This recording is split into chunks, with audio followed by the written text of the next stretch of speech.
अस्सलाम वालेकुम dear aspirants. इस लेक्चर में हम डिस्कस करेंगे एग्जामिनर रिपोर्ट CE 2019 जो कि उसने CSS ऐसे के रिलेटेड दिया है। उसमें उसने तीन स्टेप जो है कैटेगरीज में चीज़ें बताए हैं।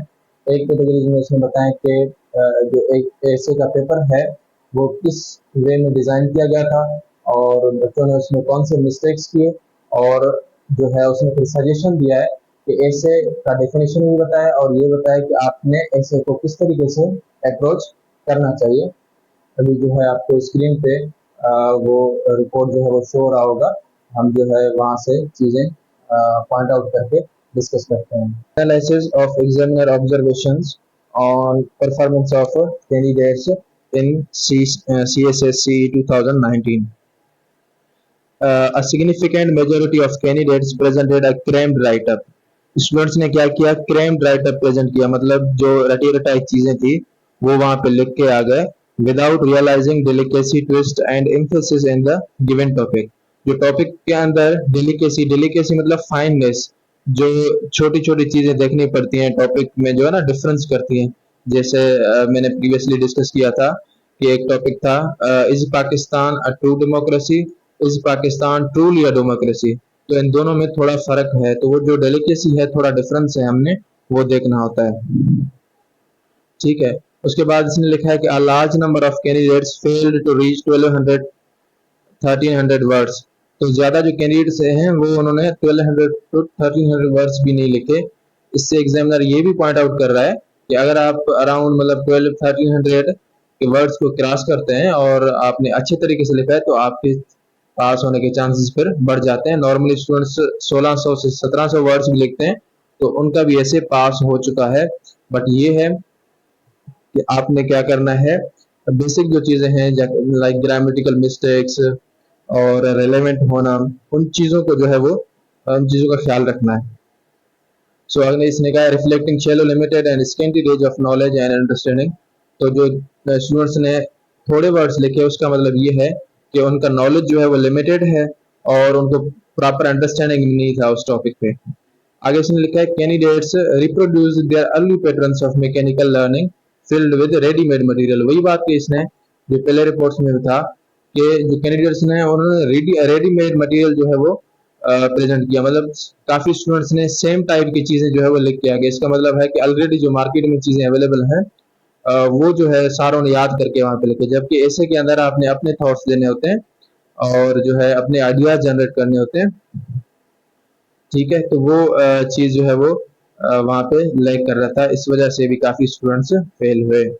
स्टॉक ऑफ सिमिलर मटेरियल, वही सिमिलर मटेरियल का कह रहा है यहाँ पे कि course and example reflect consulting easily available sources lacking original thinking. अगर आप जो अवेलेबल सोर्सेज है वहाँ पे जो है क्रैम करके चीजें आके लिखेंगे तो ओरिजिनल जो आपकी थिंकिंग है वो वहाँ पे रिफ्लेक्ट नहीं होगी। Critical evolution and discursive strength of discussion, discursive मतलब एविडेंस बेस्ड, तो एविडेंस बेस्ड जो आप आर्ग्यू करके अपनी डिस्कशन करते हैं वो फिर वहाँ पे चीज लैग कर रही थी।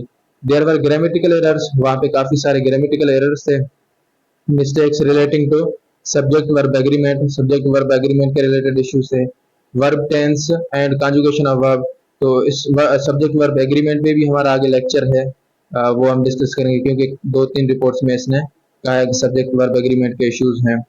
अच्छा, आगे इसने जो डेफिनेशन बताया और मैंने फर्स्ट लेक्चर में आपको यही डेफिनेशन पढ़ाया था कि an essay is a great debate. ऐसे जो है वो एक ग्रेट डिबेट है, एन ओपन डिस्कशन और एलिब्रेशन ऑफ स्टेटमेंट। ठीक है, एक ओपन डिस्कशन है या एलिब्रेशन है स्टेटमेंट का, where a candidate with the help of deep and diverse knowledge tries to justify or to negate or explain the point of discussion in a logical manner. अब जो काफी स्टूडेंट्स के mind में myth होता है कि हमें हमारे पास जो टॉपिक लिखा हुआ है हम उसके अगेंस्ट जा सकते हैं या नहीं जा सकते। तो यहाँ पे एग्जामिनर रिपोर्ट को अगर हम देखते हैं तो वो कहता है कि you can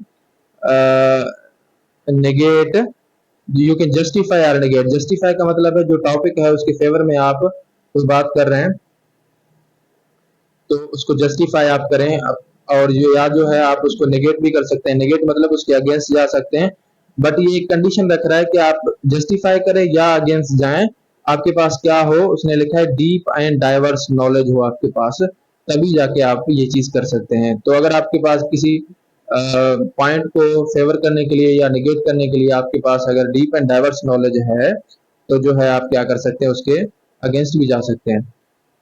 features and calibre of good essay include, यहाँ पे उसने एक अच्छा ऐसे जो आप लिखते हैं उसमें क्या चीजें होनी चाहिए। गुड लैंग्वेज ओरिजिनलिटी, उसमें लैंग्वेज की ओरिजिनलिटी हो of thoughts. In depth knowledge, in depth knowledge हो आपके पास। Critical thinking expressed in well versed manner, well versed का मतलब वो है कि आपको जो टॉपिक है, सब्जेक्ट मैटर है, उसके बारे में इन डेप्थ चीजें पता है, ज्यादा बहुत आप एक्सपीरियंस नॉलेज है, तो वो वेल वर्स्ड मैनर को उसको कहते हैं।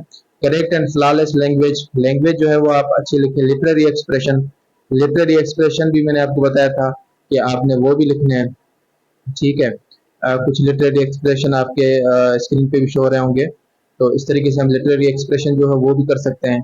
चॉइस ऑफ एप्रोप्रिएट वोकेबलरी, जो रिक्वायर्ड वोकेबलरी है हमें वो यूज करना चाहिए। कुछ स्टूडेंट जो है वो बड़े बॉम्बास्टिक वर्ड्स यूज करते हैं एग्जामिनर को इम्प्रेस करने के लिए, जैसे वर्ड्स वो जो हम सिनोनिम्स एंटोनिम्स याद करते हैं वन पेपर्स के लिए, या जो है प्रेसी में जो प्रेसी वाला जो पेपर है उसमें 20 मार्क्स के सिनोनिम एंटोनिम आते हैं, तो वो जो हम क्रैम करके याद करते हैं वो आउटडेटेड होते हैं और वो उसमें यूज नहीं होते। डेली जो हमारे डेली बेस राइटअप हैं, जो हम न्यूज़पेपर पढ़ते हैं या आर्टिकल कोई पढ़ते हैं मैगजीन वगैरह, तो उसमें नहीं होते यूज, तो फिर आप वो ना करें यूज। सिंपल लैंग्वेज में जो आप बात कर सकते हैं वो करें। एक्यूरेसी ऑफ लैंग्वेज हो, वेल वर्ड, अच्छा well word in English language. Interpersonal skills, organisation of ideas, ideas को अच्छी तरीके से ऑर्गेनाइज करें। कोहेरेंस हो, कोहेजन हो, कोहेरेंस हो मतलब कि आप चीजों को एक स्मूथ वे में लेके जाएं। कोहेजन मतलब उनमें यूनिटी हो। क्लैरिटी मतलब आप बात क्लियर हो, एम्बिग्यूअस न हो आपकी बात जो है। कैंडिडनेस, comprehensiveness etc. Education system is preparing and testing high marks achiever by single line answer. जो हम वन पेपर देते हैं, कह रहा है कि वहां पे आप चीजें क्रैम करते हैं तो वो स्टूडेंट्स को हैबिट बन जाए। स्टूडेंट का हैबिट ये हो जाता है कि आप तो फिर ऐसे के पेपर में भी वो रटी रटाई चीजें लिखते हैं, जबकि ऐसे के पेपर में रटी रटाई चीजें नहीं लिखनी होती, वहां पे आपने अपने आइडियाज जनरेट करने होते हैं। ये कह रहा है कि ये चीज जो है वो फिर अंडरलाइन करती है क्या, appropriate option etc. तो the easy way of getting marks without hitting visionary approach, तो क्योंकि वन पेपर में कोई विजनरी अप्रोच नहीं होता, आप बस क्रैम करते हैं चीजें ज्यादा मार्क्स के लिए। And hampering the students from hard work and labour. Last में इसने एक सेंटेंस कहा है कि reading a rate recognised newspapers work of well known authors and magazines must be encouraged. तो यही बात मैंने भी आपको बार बार कहा है कि रीडिंग जो है वो एक इट्स लाइक अ मैजिक। आपने रीडिंग करना है ना डेली बेस पे, तो रीडिंग से काफी चीजें भी इम्प्रूव हो जाती हैं। तो आपने अच्छे जो है वो ए रेटेड मटेरियल रीड करने, जैसे जैसे डॉन न्यूज़पेपर हो गया या मैगजीन हो गया, बाकी सारे फॉरेन अफेयर्स, तो वो आपने रीड करने हैं।